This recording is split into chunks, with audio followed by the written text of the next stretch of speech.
राधे राधे दोस्तों, कैसे हैं आप सब। आज मैं आपके लिए बहुत इंटरेस्टिंग सी रीडिंग लेकर आई हूँ। आज मैं आपको बताने वाली हूँ आपके बारे में लोग क्या सोच रहे हैं, उनके क्या थॉट्स हैं। तो बहुत ही इंटरेस्टिंग सी आज की रीडिंग रहने वाली है। अगर आप नए हैं, पहली बार मेरे चैनल पर आए हैं, तो फटाफट से मेरे चैनल को सब्सक्राइब कर दीजिए और वीडियो को लाइक करिएगा, शेयर करिएगा। अगर अभी तक बेल आइकन को प्रेस नहीं किया है तो फटाफट से बेल आइकन को भी प्रेस कर दीजिएगा। कार्ड्स मैंने ऑलरेडी शफल कर दिए हैं, तो आप लोगों के सामने कार्ड्स हैं। आज मैं राइडर डेक से रीडिंग करने वाली हूँ। बहुत इंटरेस्टिंग सी आज की रीडिंग रहने वाली है। अगर आप पहली बार आए हैं तो आपको बता दूँ, ये जनरल रीडिंग है, मेल फीमेल सबके लिए है। और अगर आपको पर्सनल रीडिंग चाहिए तो टाइटल में नंबर दिख जाएगा, आप उस पर संपर्क करके अपने लिए रीडिंग प्राप्त कर सकते हैं। तो आज की जो रीडिंग है वो बहुत ही इंटरेस्टिंग रहने वाली है। दिख रहा है कि आपके बारे में काफ़ी बात हो रही है, लाइफ के मेजर फेसेस के बारे में बात हो रही है। ओहो, मेजर फेसेस के बारे में बात हो रही है आपकी। देखिए, आपकी पर्सनैलिटी ऐसी है कि बात करना तो बनता ही है, इसलिए जो बातें हो रही हैं हम वो देखेंगे, जानेंगे। ठीक है, ओके। तो हमने जो कार्ड्स ड्रॉ किए हैं वो मैं आपको दिखा देती हूँ क्लियरली। तो यहाँ पर ये चीज़ जैसे कि हमें दिख रही है, मैं थोड़ा स्पेस लेती हूँ। ये यहाँ पर ओके, सो कार्ड्स मैंने शफल करके सिलेक्ट कर लिए हैं। तो यहाँ पे जो रीडिंग है वो पूरी तरह जनरल है, मेल फीमेल सबके लिए है। तो चलिए ठीक है, ईश्वर का नाम लेकर रीडिंग में आगे बढ़ते हैं। रीडिंग पूरी देखते हैं, सुपर थैंक्स बाय कर सकते हैं अगर रीडिंग अच्छी लग रही हो तो यहाँ पर जैसे कि कार्ड्स हमें क्लियरली दिखा रहे हैं, एक आपकी इमेज सेट है लोगों के बीच में। एक आपके बारे में सोच जो है वो पूरी तरीके से निर्धारित कर दी गई है। बहुत सारे लोग हैं जो आपको लेकर डाउट्स में हैं, बहुत सारे लोगों को बहुत सारी दुविधाएं हैं, बहुत सारे लोग कुछ भी नहीं सोचते हैं, बहुत सारे लोग बहुत कुछ सोचते हैं। बट कुछ लोग ऐसे हैं आपकी लाइफ में जिनसे आपका रिलेशनशिप पूरी तरीके से ख़त्म हो चुका है, जिनसे अब आपके मन में, आपके दिल में उनके रिगार्डिंग कोई फीलिंग्स नहीं है, कोई ना रिवेंज बोलूँगी, ना रिवेंज है, ना प्यार है। आपके मन में उनको लेकर कुछ भी है ही नहीं।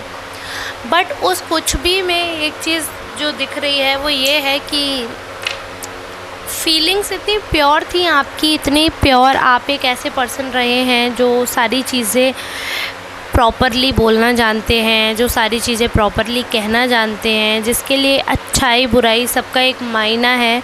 आपको एक ऐसे पर्सन नहीं है जिससे कुछ भी कह दो और कुछ भी सुन लो। आप प्रॉपर वेल मैनर्ड पर्सन हैं।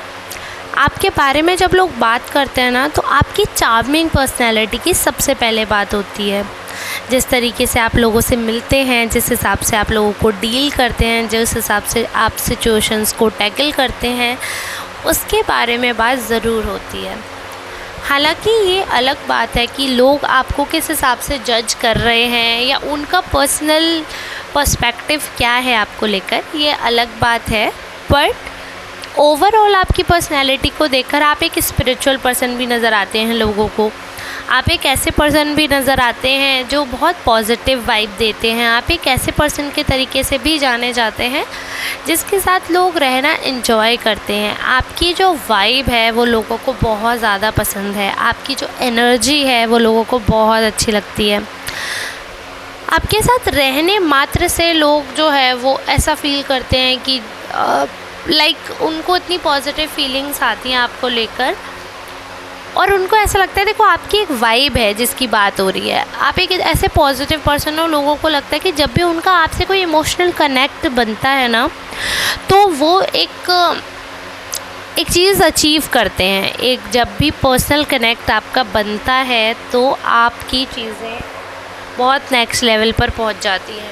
और कहीं ना कहीं नेक्स्ट लेवल से ज़्यादा ये भी मानकर चलिए आप कि लोगों को ऐसा लगता है कि उनकी मैनिफेस्टेशंस वर्क करने लगी हैं। मतलब you are that good person. आपकी एनर्जी इतनी अच्छी है कि लोगों के आपके बात करने मात्र से अच्छी फीलिंग आ जाती है। जब आप उनसे बात करते हैं, जब आप उनके साथ रहते हैं, तो उनको बहुत प्योर फील होता है, बहुत सुकून वाली फीलिंग आती है उन पे, और एक अनसर्टेनिटी या एक इनसिक्योरिटी वाली फीलिंग्स हैं जो वो चली जाती हैं, वो उनसे दूर हो जाती हैं।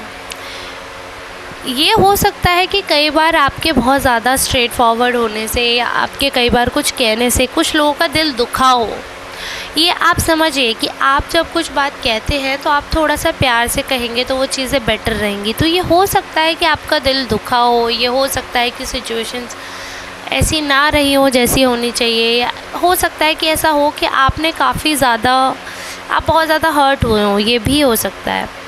मगर वो हर्ट होना या वो चीज़ें जो नहीं होनी चाहिए थी या जो भी सिचुएशंस रही हैं, वो सारी सिचुएशंस मैं ये बोलूँगी कि टेम्परेरी थी।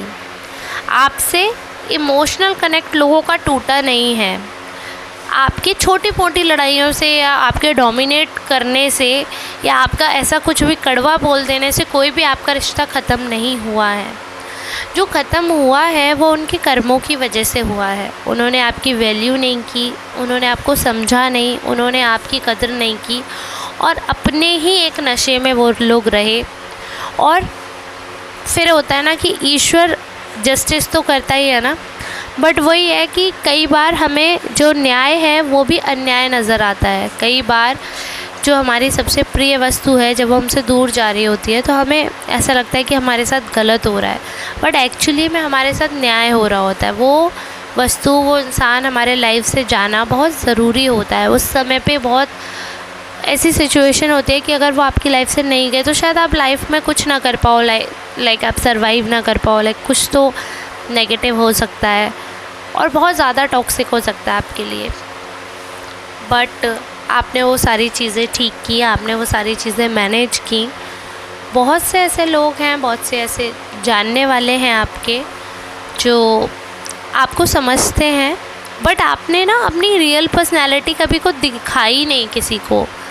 आप अंदर से डीप डाउन क्या हैं, आप क्या फ़ील करते हैं, वो आपने खुल के किसी के सामने रखा ही नहीं। आपने सबकी बुराइयां ले ली अपने ऊपर, सबकी नेगेटिविटी आपने अपने ऊपर ले ली, सिर्फ इसलिए क्योंकि जब आप प्यार में होते हो तो आपको लगता है कि इस इंसान की बदनामी हो, इस इंसान की बुराई हो तो मेरी बुराई है, मेरी बदनामी है, तो चलो कोई बात नहीं, इनकी बुराइयां ना दिखाते हुए अगर कोई नेगेटिविटी सामने आ रही है या कोई ऐसी बात सामने आई है तो उसको अपने ऊपर आपने किया, उस नेगेटिविटी को, उस गलत चीज़ को आपने अपने ऊपर लिया।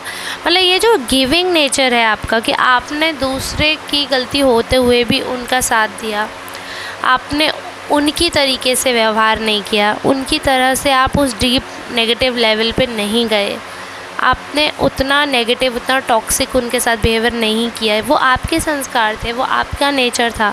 उसके बाद भी आपने रिवेंज की फीलिंग नहीं रखी और आपने रिलेशनशिप ख़त्म कर दिया या वो उस वस्तु को अपने आप से दूर कर दिया, या कह सकते हो उस एडिक्शन को अपने आप से दूर कर दिया। बट ईश्वर तो देखता है ना, तो उस पर्सन को कर्मा तो मिलेगा ही। जिस इंसान ने आपको हर्ट किया है, जिस इंसान ने आपके साथ गलत किया है, तो उस इंसान को कर्मा मिलना स्वाभाविक है, उस इंसान को कर्मा ज़रूर मिलेगा। बट क्या होता है कि जब आप किसी इंसान से जुड़े होते हो, फॉर एग्ज़ाम्पल किसी से आपकी लड़ाई हो गई है, उस लड़ाई से आपको ही कष्ट होगा क्योंकि आप उस इंसान से जुड़े हो, उस इंसान के लगेगी तो भी आपको कष्ट होगा। तो ऐसी सिचुएशन में आप किसी को कर्मा भी नहीं दिलवाना चाहते। अगर किसी ने आपके ऊपर कुछ अपशब्द बोले हैं लेकिन आप उनको लौट कर नहीं बोल पाते क्योंकि आपको लगता है कि उन्हें बुरा लगेगा या कुछ भी है, तो आप उस रिवेंज मोड में नहीं आते हो। आप उस समय भी क्या सही है क्या गलत है उसके बारे में सोच रहे होते हो, क्या न्याय संगत है, क्या तर्क संगत है, क्या होना चाहिए, स्पिरिचुअली क्या चीज़ ठीक है। आप तब भी उसके बारे में सोच रहे होते हो, तब भी उस पर्सन के बारे में, उस चीज़ के बारे में, उसकी इमेज के बारे में सोच रहे होते हो। आप तब भी सेल्फिश नहीं हुए होते हो। ईश्वर ये चीज़ देखते हैं, आपको उनसे अलग करते हैं और फिर उनको कर्मा देते हैं। क्योंकि अगर आप उस पर्सन से जुड़े हुए हैं, ठीक है, और आप अगर एक डॉग ने आपको काट लिया है, फॉर एग्ज़ाम्पल मैं डॉग पे लेकर कहती हूँ, अगर एक डॉग ने आपको काट लिया है, अगर आप उस डॉग के साथ रहोगे और आपके सामने वो पेन में होगा तो आप बियर नहीं कर पाओगे। लेकिन हाँ, ये हो सकता है कि अगर आप वहाँ पर नहीं होगे फिर उसको पेन होगा तो आपको पता ही नहीं चलेगा। तो वो कहावत है ना, आँखों देखी पीर गई, वो वाली चीज़। तो वो बात बिल्कुल सत्य है कि जब आँख से ओझल हो जाता है इंसान तो उसका दर्द भी हमको दिखाई नहीं देता है। ये बिल्कुल सही बात है। तो इसीलिए ये चीज़ आप मानो, आपके कुछ रिश्ते इसीलिए ख़त्म हुए हैं, आपकी लाइफ से कुछ लोग इसीलिए दूर किए हैं ईश्वर ने, क्योंकि उनका बुरा समय आप नहीं देख पाते, इसलिए आपको पहले ही दूर कर दिया कि बच्चा तू साइड हो जा, अब इसको बताते हैं क्या सही है क्या गलत है, अब इसको कर्मा देते हैं, अगर तू जुड़ा रहेगा तो मैं भी मजबूर हो जाऊंगा, मैं भी नहीं इसको उस हिसाब से पनिश कर पाऊंगा, है ना। तो इस वजह से तो पहले इंसान का जब बच्चा शरारत करता है ना, तो सबसे पहले क्लास टीचर से शिकायत करते हो। क्लास टीचर क्या करता है, उसको टॉकेटिव स्टूडेंट से, उसके दोस्तों से अलग बैठाता है। अलग बैठाने का मतलब उसको कष्ट देना नहीं है, उसकी संगति बदलना है, उसका स्थान बदलना है कि आप स्थान बदल दोगे, उसके बाद वो बच्चा क्या कर रहा है फिर आप भी देखोगे ना उनके एक्शंस, फिर आप धीरे धीरे दूर भी हो जाते हो, है ना। तो इसलिए ईश्वर ने काफ़ी रिश्ते आपके जीवन से ख़त्म करे, काफ़ी लोगों को नज़रों से उतारा, काफ़ी लोगों को ख़त्म करा आपके जीवन से, कि जब उनके जीवन में कष्ट आए तो आप उनके कष्ट से कष्ट में ना हो जाए। हालांकि फिर भी आपका नेचर ऐसा है कि आप तब भी कष्ट में रहेंगे उनके कष्ट से, लोग ये बात समझ रहे हैं।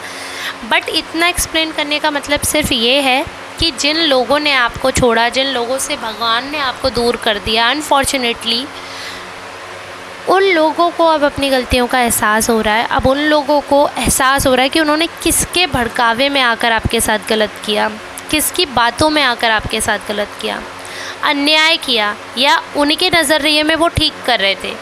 क्योंकि हर कोई इंसान अपनी स्टोरी में हीरो होता है ना, तो अपनी स्टोरी में उनके हिसाब से वो ठीक कर रहे थे, तभी तो उन्होंने वो एक्शन लिया। तो उनको पता चले कि जिस चीज़ के लिए वो हीरो बन रहे थे वो एक्चुअली में हीरो थे स्टोरी के, या वो विलन थे।